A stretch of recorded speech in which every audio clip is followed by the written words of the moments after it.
Aqui quem vos fala é o professor Miguel, e se você finalmente quer entender a formação dos estados modernos na Europa e a sua importância, continue com a gente até o final do vídeo.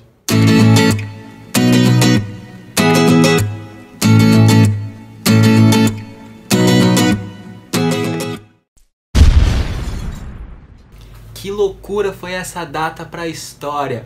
Para começar, foi a tomada de Constantinopla pelos turcos otomanos, tomada essa que vai se estender até o primeiro quartel do século XX, que vai dar origem aos países do Oriente Próximo que a gente conhece hoje. Mas também é o fim da Guerra dos 100 Anos. Por quê? Enquanto o pau comia entre franceses e ingleses na Guerra dos 100 Anos, Portugal e Espanha, estavam voando baixo, ou melhor, estavam navegando nas costas da África e também posteriormente nas Américas. Mas o que importa para a gente dizer que é o limite entre a Idade Média e a Idade Moderna. Essa é uma data referencial, a galera não tinha noção disso. Não é como se fosse em 1454, o cara lá, camponês, capinando, aí chega o outro e fala: deixa de ser medieval, cara. A gente tá na Idade Moderna. A galera não tinha essa noção. Então é uma data referencial. O que importa dizer é que mesmo com o fim da Idade Média, ainda assim, séculos e séculos, a gente tem muitos resquícios da Idade Média. Na real, mas na real mesmo, essa centralização do poder na Europa já começava lá no século XIII, 1200 e pouquinho. Porque uma parte da nobreza estava quebrada e tinha muitas tretas entre os próprios nobres, né? Porque entre os nobres também tinham brigas. Os nobres mais ricos, os nobres que perderam com a guerra, e tinha uma briga entre eles, claro, mas principalmente contra os camponeses. Os camponeses estão aí, os camponeses atacam minha terra. Ei, quem que vai me defender? E aí vai surgindo a figura do rei. O que é isso? É o nobre entre os nobres. O rei não deixa de ser um nobre, mas ele é o nobre fodão, ele é o rei. Porque até então eram os grandes senhores feudais que tinham autoridade pelos olhos da população. É um processo que demora a galera perceber que agora tem um rei, que agora eles pertencem a um estado-nação, a uma nação. É interessante dizer que a nação não é a nação que a gente conhece hoje, de língua, de cultura, de laços étnicos, históricos. Não, era uma galera que o rei unificou, muitas vezes sem mesmo um idioma, mas já era isso. Então, para entender legal, o historiador Perry Anderson vai ensinar pra gente as 6 tônicas que ajudaram a introduzir a monarquia absoluta na Europa. Em primeiro lugar, exércitos regulares, para o rei ficar fodão mesmo, com autoridade, para falar e acontecer, ele precisava ter um exército com homens leais, que ele pudesse olhar para o lado e contar com esses caras, porque até então os exércitos eram formados por mercenários, e mercenário vai com quem tá pagando mais. Só que agora não, agora o rei oferecia títulos de fidelidade para a galera ser fiel ao Estado, ao rei. Maquiavel já dizia que o príncipe só deveria objetivar e pensar na guerra. E essa brisa era tanto entre os monarcas que a Espanha no século XVI gastou 80% com as rendas em guerra e em exército. Olha só.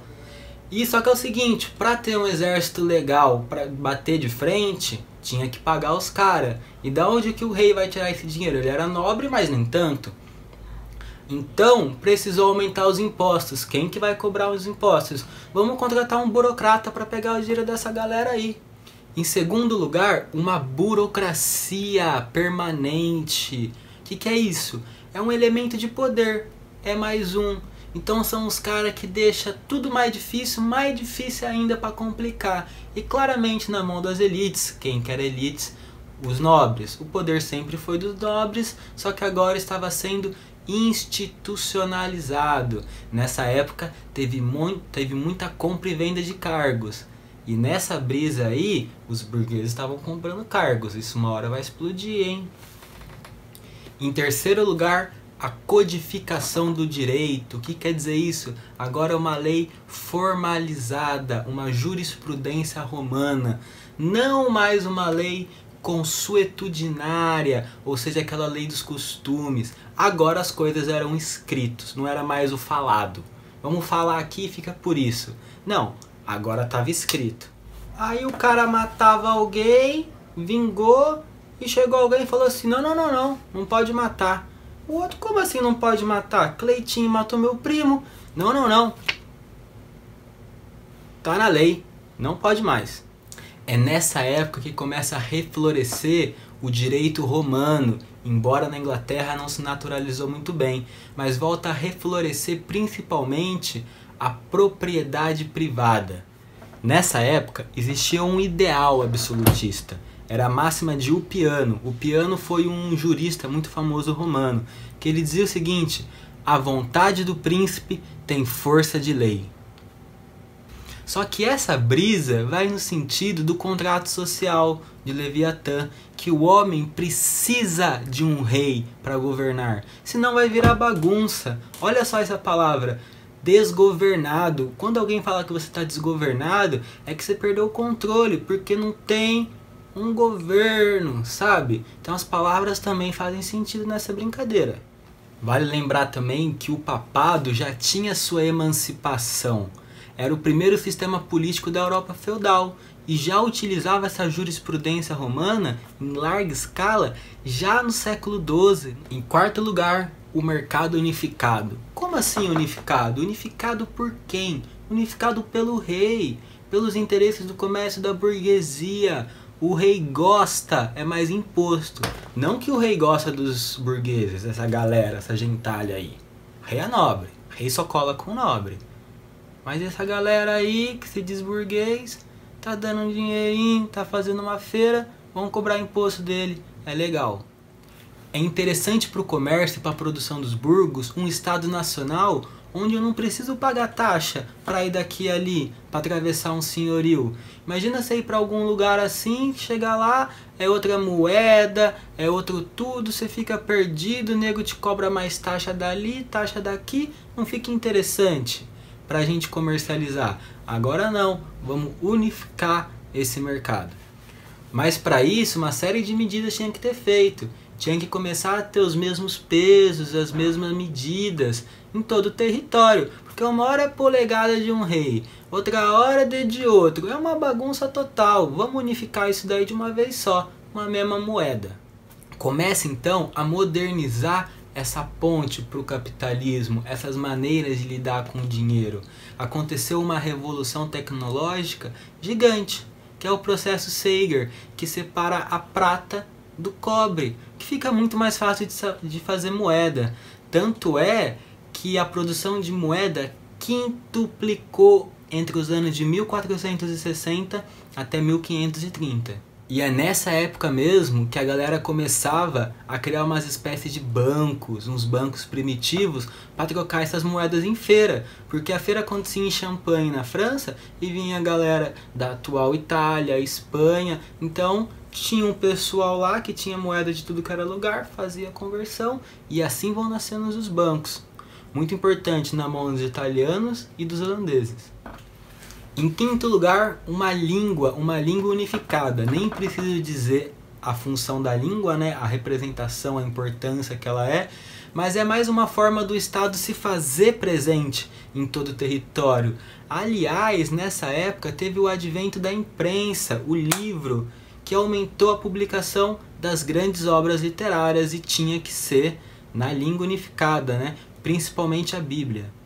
E em sexto lugar, a diplomacia, para a galera de RI que gosta, que foi a grande revolução institucional da época, inaugurada na Itália no século XV, deu início a algo que se tornou imprescindível. Não existe mais um mundo sem uma diplomacia, um país, uma nação isolado, sem entrar nesse comboio da globalização. Só que qual que era a estratégia suprema da época? Era o casamento. Casamento para substituir as guerras. Então o rei, ele prefere muito mais que a filha dele se case com um príncipe herdeiro de um outro reino. É muito mais interessante. É dinheiro, é aliança.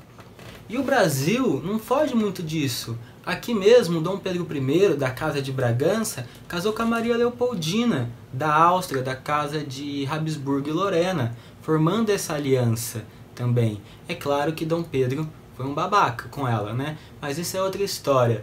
Só que já começava a diplomacia, e começou assim, com viagens, umas viagens de cortesia. Então o rei mandava um cara lá para um outro reino para ver como é que tá, o que ele tá fazendo, para falar, viu, a gente descobriu uma parada aqui, vocês podem usar também, vamos ficar junto nessa, ô, para com isso aí. Depois sim, criou uma embaixada em cada reino, depois sim. Mas até então, eram essas viagens, essas coisinhas assim mínimas, essas trocas entre os grandes monarcas. Bom, nem tudo são flores, né, galera? Foi um período de grandes e intensas revoltas camponesas em toda a parte da Europa. Por que essas revoltas? Louco, era imposto de tudo que era lado. Olhei pra cá, imposto, imposto, imposto, imposto. Meu Deus do céu, né? Vale lembrar que quem pagava imposto era só o camponês e o burguês. O nobre não pagava imposto. O camponês que de geração em geração pagava imposto para tudo, pagava corvéia, pagava talha, pagava banalidade, pagava para respirar, para tudo para o senhor feudal. Agora vem um burocrata, vem um tal de rei e fica pedindo mais imposto para cima de mim? Ah, ô louco, né? Revolta neles. Mas olha só que interessante, as monarquias nacionais, essas novas monarquias, ergueram-se mais ou menos ao mesmo tempo na Europa. Na França com Luís XI, na Espanha com Fernando e Isabel, na Inglaterra com Henrique VII, na Áustria com Maximiliano, foram ao mesmo tempo. Bom, para a gente entender de vez, o Estado absolutista, ele nada mais é do que o domínio da nobreza feudal nessa época de transição para o capitalismo. O fim do Estado absolutista é o quê? É o fim do poder da sua classe, dos nobres. É o fim do antigo regime. Antigo regime é o nome dado para os reis. Esse nome foi dado pelos revolucionários de 1789. Esse absolutismo, esse mercantilismo, essas sociedade estamental. E é nessa época que a gente vai ver as revoluções burguesas. Inglaterra foi pioneira disso, né? Tanto é que nas revoluções inglesas vai nascer um novo sistema político, o rei reina, mas não governa. Tudo diferente, as coisas vão mudando especificamente em cada lugar na Europa. E mais importante, é o começo, é uma transição para novas ideias, novos pensamentos e novos métodos que vão surgir depois da Idade Moderna. Bom, então é isso, Brasil. Se vocês gostaram da aula, se vocês ficaram até o fim aqui, deixa um like, se inscreve no canal, comenta aqui embaixo a aula que você quer que a gente vai fazer. É isso então, até!